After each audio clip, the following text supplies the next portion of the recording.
하나님 말씀 봉독하겠습니다.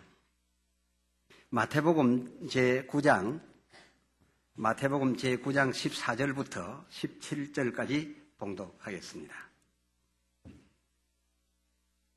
그때에 요한의 제자들이 예수께 나와 가로되 우리와 바리새인들은 금식하는데 어찌하여 당신의 제자들은 금식하지 아니하나이까? 예수께서 저희에게 이르시되 혼인집 손님들이 신랑과 함께 있을 동안에 슬퍼할 수 있느뇨? 그러나 신랑을 빼앗길 날이 이르리니 그때에는 금식할 것이니라.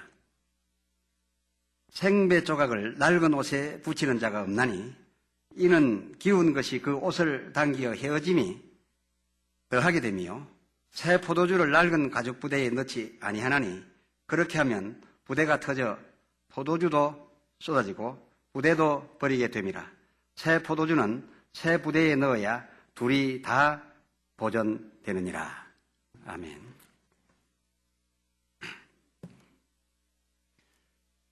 모처럼 여러분께서 아시는 저답지 않게 썰렁한 얘기 하나를 해볼까 합니다. 아주 썰렁한 얘기인데요. 요즘 우리 한국에는 값비싼 아파트, 고층 아파트만 지었다 하면 그 아파트 이름을 옛날과 달리 상대빌, 쉐르빌, 이제 더 복잡해요. 그런 복잡한 이름을 짓게 되는데 돈 많은 사람들이 그냥 받으려고 달려들 뿐만 아니라 그런 이름의 아파트만 판다 하면 줄을 서고 야단난 모양입니다. 근데 왜 그런 아주 어려운 이름의 아파트에 사람들이 많이 몰리느냐? 특히 젊은이들이 그렇게 많이 모이느냐? 이유는 이것이랍니다. 시어머니나 모시고 있는 나이 많으신 분이 한번 집 나가서 이름이 어려워서 찾아오지 못하시도록 그래서 어려운 이름 있는 아파트에로 분양자들이 많이 모인다 그런 말을 합니다. 여러분도 웃으시네요. 저는 원래 이런 얘기 잘 안 했기 때문에 여러분이 안 웃으실 줄 알았는데 뭐 이런 자녀들이 어디 있겠습니까만도 그러나 마음속으로 한 집에 연세 많이 드신 분과 젊은이가 이렇게 같이 살다 보면 불편한 점이 있고 또 이런 썰렁한 얘기에 이해되는 바도 있다. 다 같이 웃음을 내어주시는 것은 아마 그런 것 아니겠습니까? 해서 오늘은 생배 조각을 낡은 옷에 깁지 않는다라는 주제로 예수님의 평안을 여러분께 끼쳐 드리려 합니다. 오늘 본문은 평화를 위한 예수님의 강의였습니다. 그 강론 가운데 일부를 소개해 드리는 것입니다. 16절에 생배 조각을 낡은 옷에 붙이는 자가 없나니. 왜 그런가 하면 생배는 신축이 아주 심합니다. 들쭉날쭉합니다. 특히 물에 들어갔을 때 혹은 삶거나 아니면은 세탁을 위해서 냇물에 담갔을 때 이 생배는 굉장히 많이 늘어나기도 하고 또 대부분은 많이 오그라드는 것이죠. 그래서 저희가 어릴 때만 하더라도 옷을 사오게 되면 본래 딱 맞게 사지 않고 몇 사이즈 더 크게 사옵니다. 그래야 한두 번 세탁하고 나면 딱 맞아지기 때문에 그때는 그랬습니다. 요즘 우리 젊은이들은 그런 얘기를 잘 모를 겁니다.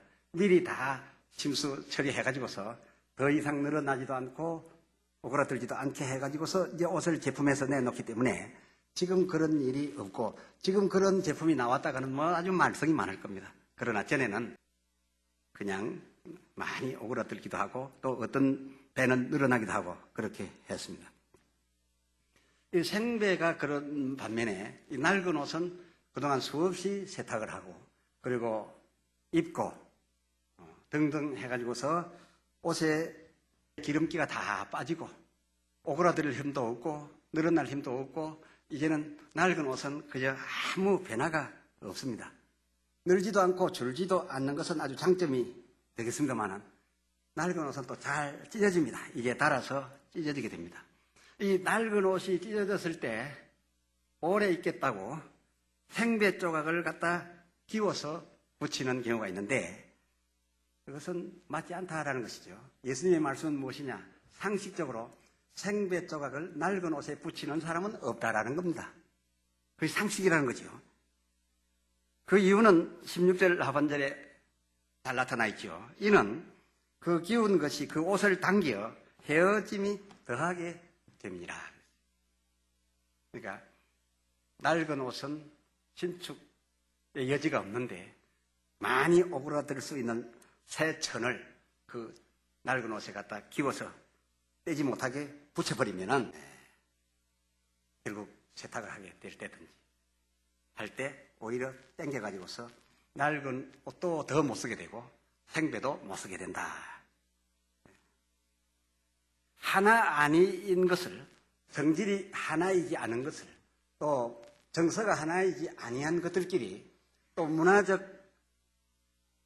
생각이 다른 그런 경험들의 환경 속에서 산 사람들끼리 하나 아닌 것을 하나 되게 한다면은 서로 손상을 받을 뿐이다. 그 말입니다. 그러니까 하나 되게 하지 말라는 겁니다. 붙이지 말라는 겁니다.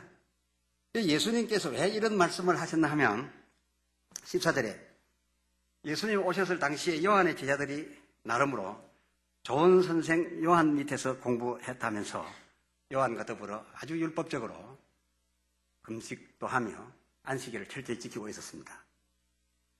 하지 말라는 것은 철저히 하지 않고 또 해야 된다라는 것, 특히 오늘 언급되고 있는 금식을 정기적으로 했습니다. 이 금식을 정기적으로 하고 있었는데 예수님이 나타나심에 요한의 제자들도 예수님께 가서 기웃기웃하기도 하고 또 예수님에게 따르는 많은 무리가 있었는데 그 중에 뽑힌 제자들의 경우를 볼 때 예수님의 제자들은 금식을 하지 않습니다. 자기들은 금식하는데 예수님의 제자들은 금식하지 아니하는 것을 보고 예수님께 나와서 따집니다. 우리와 바리새인들은 율법을 쫓아 금식을 정기적으로 하라는 날에 하고 있는데 예수 당신과 당신의 제자들은 그것을 지키지 않습니다. 왜 금식하지 않습니까? 라고 따진 겁니다. 이 사람들의 뜻은, 이 사람들의 이 요구사항은 무엇입니까? 왜 당신과 당신 제자들은 우리와 같이 하지 않습니까? 우리는 금식하는데 왜 당신의 제자들은 금식하지 않습니까? 네가 나처럼 해야 되는 거 아니냐? 이렇게 따지는 겁니다.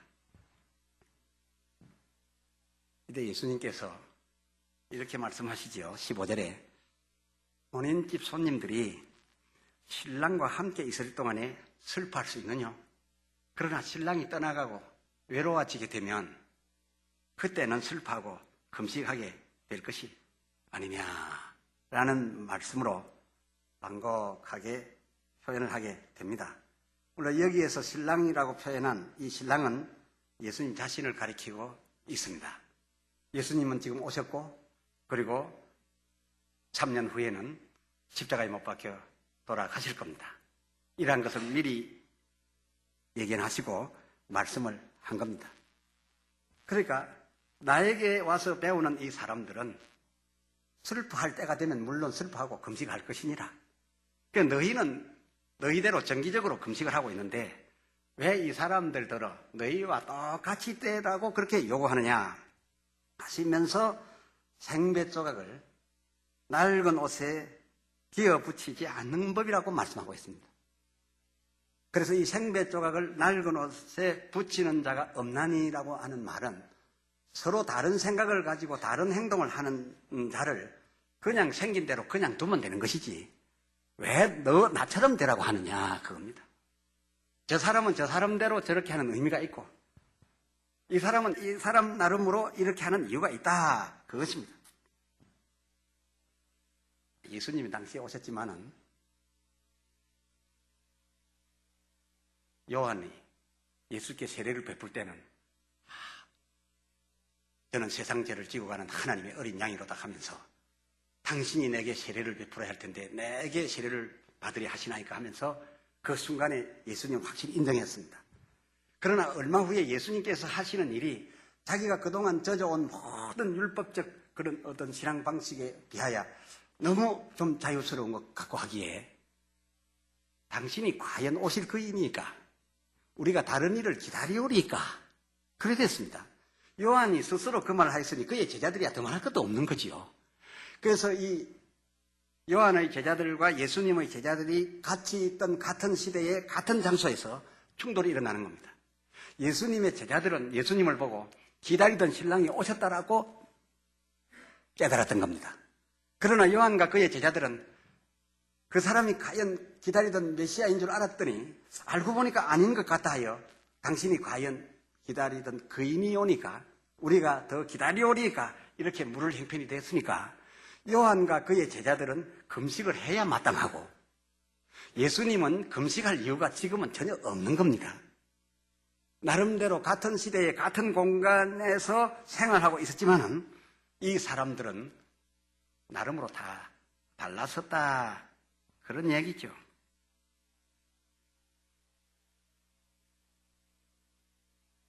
신랑을 만나지 못한 사람들도 당시에 같이 있었고 신랑을 만난 사람들도 당시에 같이 있었으니까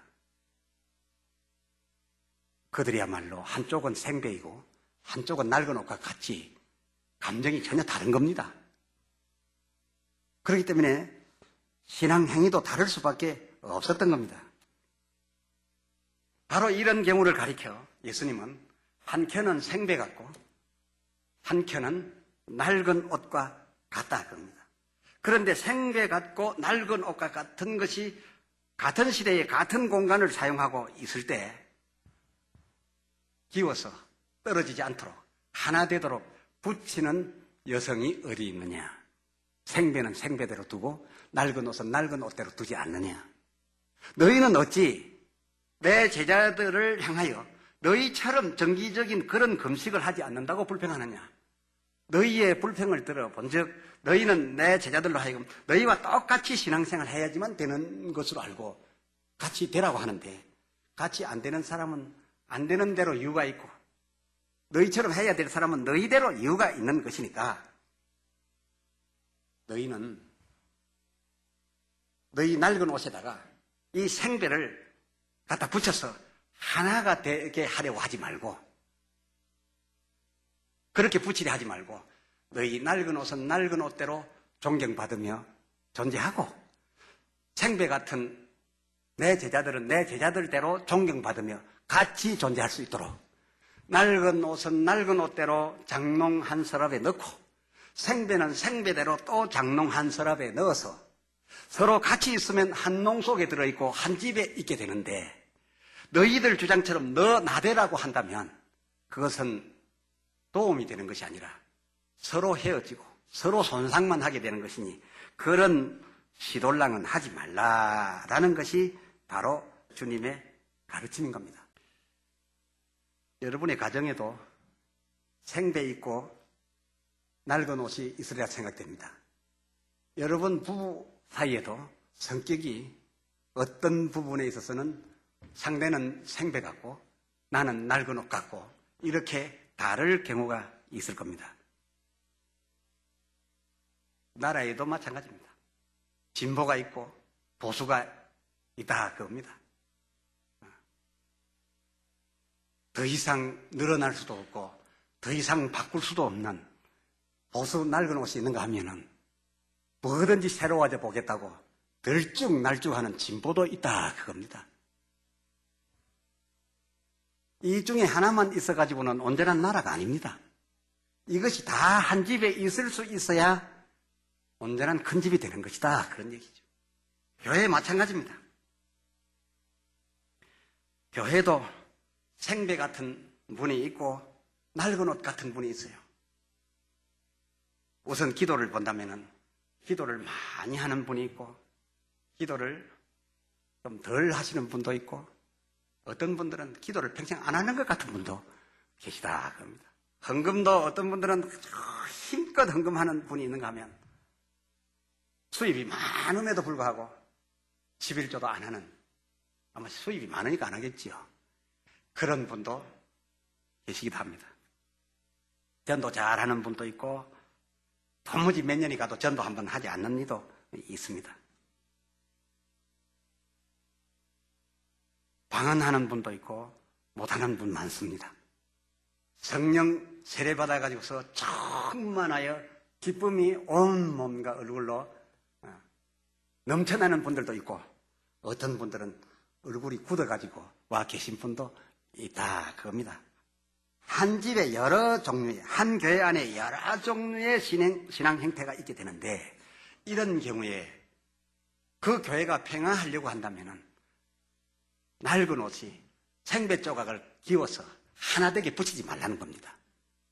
처음에 붙일 때는 붙는 것 같지만은 무엇인가 일을 해 나갈 때 물을 만나든지 불을 만나든지 하면은 서로 땡겨가지고서 서로 손상을 입게 된다 그겁니다. 그러니까 너 나대게 하지 말라는 겁니다. 부모님들께서도 자녀들이 나와 같지 않을 경우에 와 나와 같이 하지 않느냐고 옛날 전통적으로 해오던 것처럼 음식을 하지 않는다 옛날 전통적으로 해오던 이 가풍을 왜 따르지 않느냐고 너 나처럼 되라고 나이 많으신 분들이 젊은 이에게 닥달하게 되면 그것은 생배 조각을 낡은 옷에 억지로 끼워 붙이는 격이 돼서 어떤 문제가 올 때마다 물에 닿게 되든지 불 가까이 가게 되든지 하면은 서로 자기의 의도대로 땡김으로써 손상을 입게 돼요. 상처를 입게 돼요. 부부간에도 마찬가지입니다. 요즘 더욱이 우리 한국 사회, 우리 한국뿐만 아니라 지금 온 세계가 세계화되어 가지고서 얼마나 빠르게 돌아가는지. 그리고 또 인터넷 시대가 되어 가지고서 컴퓨터, 인터넷을 제대로 하지 아니하시는 분들에게 이 인터넷 가족들이 볼 때는 수백 년 차이 나게끔 살아가는 것처럼 차이가 많아요. 차이가 많아요.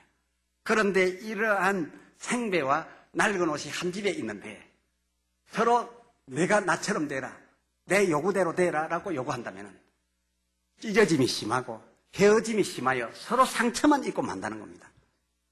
그러니까 이러한 것이 한 집에 있을 수밖에 없어서 있게 될 때에는 서로를 인정하라는 겁니다. 정기적으로 금식하는 너희는 그만한 이유가 있으니까 금식하고 있지 않는가? 그러나 나의 제자들은 너희처럼 정기적으로 금식하지 아니하고 지금 기뻐 날뛰고 있다마는 이들도 금식할 때가 오면 금식할 것이니까 너희처럼 같은 날 같은 시간에 꼭 같이 하라고 요구하지 말라. 집안이 잘 되려면 너희만 있어야 되는 것도 아니고 우리도 있어야 되고 또 우리만 있어야 되는 것도 아니고 너희도 있어야 되는 것 아니냐. 예수님께서 말씀하시기를 나는 너희라고 생각되는 그 낡은 옷 율법의 1.1액이라도 버리지 아니할 것이라 했어요. 같이 있어야 된다는 것이 주님의 뜻인 겁니다. 같이 있으려면 어떻게 해야 되느냐? 너 나대라고 하지 말고 서로를 존경하라 그겁니다. 서로를 인정하라 그겁니다. 이 모두가 같이 있어야 튼튼한 가정이 됩니다. 이것이 예수님께서 말씀하시는 그런 평화의 논리인 것입니다. 어떤 교회는 방언을 열심히 하는 교회가 있고 어떤 교회는 목사님을 비롯해서 많은 분들이 능력받아서 귀신을 쫓아내는 교회도 있고 또 어떤 분들은 경건하고 말씀을 깊이 파는 사경에 하는 교회 같은 데도 있고 또 어떤 데들은 젊은이들이 더 많아가지고서 찬양한다고 하는 것이 우리가 볼 때는 전 찬양이 아니라 완전히 하나님 전을 뒤집는 것처럼 드럼을 치고 물구나무를 서고 이렇게 하는 것을 보고서 견디지 못한다면 각각 자기의 특색만을 주장하고 자기의 옷만이 유일하게 맞다라고 주장하는 그런 교회는 큰 교회는 될 수 없습니다. 목사가 그렇게 닫혀 있으면 온 성도들이 모두 목사 같은 성도들만 있어야 합니다. 장로님들이 닫혀 있으면 그렇습니다. 그래서 중직자들이 닫혀 있으면 그 중직자 이상 될 수가 없는 거죠. 그래서 내가 생배이든지 내가 늙은 옷이든지 열어야 됩니다. 디모데후서 2장 20절에 보면 큰 집에는 금의 그릇과 은의 그릇이 있을 뿐 아니요 나무와 질의 그릇도 있어 귀히 쓰는 것도 있고 천히 쓰는 것도 있나니. 귀히 쓰는 그릇도 있고 천히 쓰는 그릇도 있다니까 여러분께서 그저 금그릇은 좋고 나머지 그릇은 나쁜 줄로 압니다. 그런 뜻이 아닙니다. 주인의 쓰기에 합당하게 준비되어 있는 것이 귀히 쓰는 그릇입니다. 주로 집에서 쓰이는 그릇은 질그릇이나 나무 그릇이 되겠죠. 그 당시에는. 요즘 같으면 막 쓰는 그런 그릇이 되겠죠. 그러나 크리스탈 자이라든지 금촛대 같은 거라든지 은촛대 같은 거는 아주 귀한 거, 비싼 거, 수백만 원, 수천만 원 하는 그런 고려청자 같은 거 있으면 함부로 꽃나무 사다가 척척척 꽂아가지고서 식탁 위에 아이들 있는 집에 덜렁덜렁 갖다 놓지 못할 겁니다. 그것은 오히려 그거 모신다고 힘들 겁니다. 그러나 그 집이 되려고 하면 쉽게 쓰는 것만 있어서 되는 것이 아니라 귀히 쓰임받는 금그릇 같은 것도 있어야 되고 가장 편리하게 쓰여지는 나무 그릇과 질그릇 같은 것도 있어야 된다 그겁니다. 이 큰 집이 되려고 하면 이 모든 것이 다 함께 존재해야 된다는 겁니다. 생배는 생배대로 존재 가치를 가지고 있어야 되고 낡은 옷은 낡은 옷대로 존재 가치를 지닐 수 있는 그런 사람, 그런 교회, 그런 가정이라야 튼튼하고 건강한 큰 집이 되는 것이다 그런 겁니다. 이것이 예수님의 평화로움입니다.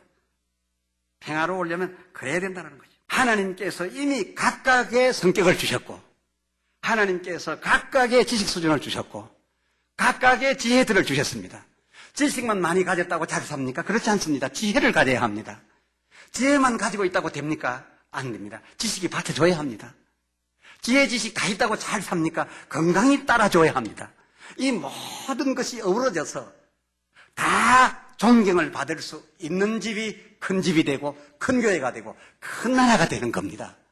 17절에 새 포도주를 낡은 가죽 부대에 넣지 아니하나니 그렇게 하면 부대가 터져 포도주도 쏟아지고 부대도 버리게 됨이라. 새 포도주는 술 같은 술이 아니지요. 푹푹 개지요. 조금 더운 데 가면은 푹푹 늘어나지요. 술독에서 질질 넘어 나옵니다. 찌꺼기하고 같이 있을 때를 새 포도주라 합니다. 이건 독하기만 하고 그래서 술을 아는 사람들은 새 포도주를 마시지 않지요. 속을 다 버리니까요. 그래서 술은 오래 갈수록 좋은 술이지요. 그래서 예수님도 이런 사실을 잘 아시고 새 포도주를 술이라 할 수 있겠냐 그겁니다. 독하기만 하고 아직까지 익지 아니한 이 새 포도주 그저 조금 온도만 높아지면 푹푹 깨어서 늘어나는 거 어느 병에 담겠느냐 이겁니다. 이것은 새 가죽 부대에 새 부대에나 담아야 된다. 왜? 새 가죽 부대는 자꾸 늘어납니다. 요즘처럼 사기나 유리 그릇이 아닙니다. 나무 그릇이 아닙니다. 그 다시 전부 다 가죽으로 물통을 만들었으니까요. 그러니까 새 가죽 부대는 늘어나니까 이 술 같지 않은 형편없는 새 술은 새 가죽 부대라야 용납이 된다 그겁니다. 주님께서 가르쳐 주신 이 진리를 안다면 나라가 평화하려고 한다면 보수는 보수대로 존경을 받아야 하고 진보는 진보대로 존경을 받아야 하는데 지금은 생배를 늘 낡은 옷에다가 끼워서 하나 되게 만들려고 하니까 옛날 사람을 지금 새 운동에다 끼워 맞춰가지고 아니면 아니라고 정지를 하려고 하니까 온통 나라가 시끄러운 거지요. 모두가 존경하고 존경받으면 됩니다. 그리고 세상에는 죄 많이 지은 사람에게는 벌 많이 매기고 죄 적게 지은 사람에게는 벌을 안 주어도 된다라는 논리가 많이 회자되고 있습니다. 그러나 예수님께서는 이 세상에 죄를 지으면 크게 지었거나 작게 지었거나 안 들켜서 죄 없는 사람 같아도 양심으로 들어가면 죄 없는 자가 어디 있겠냐 그겁니다. 조금이라도 죄 있으면 죄 있는 자를 정죄하지 말고 잘한 것에 공을 올려주고 잘못된 것은 옛날을 뒤집어서 고치려 하지 말고 앞날을 잘해가라는 겁니다. 새 시대에 새 것을 담으라는 겁니다. 그러면 새 시대에 새 것이 담겨졌을 때 훨씬 좋으면 낡은 부대도 그대로 흡수가 되는 것이다 그런 거죠. 예수님께 물어봅시다. 예수님께는 소위는 괜찮고 대의는 걸린단 말이 없습니다. 참 평화는 소위는 괜찮고 대의는 걸린다라 가지고 평화가 오지 않습니다. 죄인은 다 죄인인 겁니다. 많이 먹었다고 벌 받고 적게 먹었다고 안 받는 사람이 무죄한 자가 아닙니다. 다 죄인입니다. 그러므로 다 죄인은 1만 달란트든지 100데나리오든지 가치와 크기를 따질 것 없이 모두 용서하는 것만이 평화가 온다는 겁니다. 작든지 많든지 정죄하는 것은 평화가 올 수 없는 겁니다. 이 나라가 평화하려면, 교회가 평화하려면, 가정이 평화하려면, 그리고 부부간에 평화하려면 생배를 낡은 옷에 기워 하나되게 붙이려 하지 말고 생배는 생배대로 존경받게 하고 낡은 옷은 낡은 옷대로 충분히 존재할 수 있는 여지를 만들어 주어서 들쭉날쭉하는 새술일랑은 낡은 옷에 담아서 새술통 만들려 하지 말고 새 부대, 새 시대에 새 것을 담아서 시간을 갖고 행복을 향하여 나아가야지만 무리 없는 평화가 찾아들 것이니 세계 각 나라의 위정자들도 평화의 방법을 죽게 배우기를 바라고 교회들과 가정들과 기업하는 이들도 성공하고 평화로울 수 있는 방법을 우리 예수님의 강의로서 기준을 삼고 해간다면 평화가 서로 어우러져 존재해 유지해 갈 수 있으리라 믿습니다.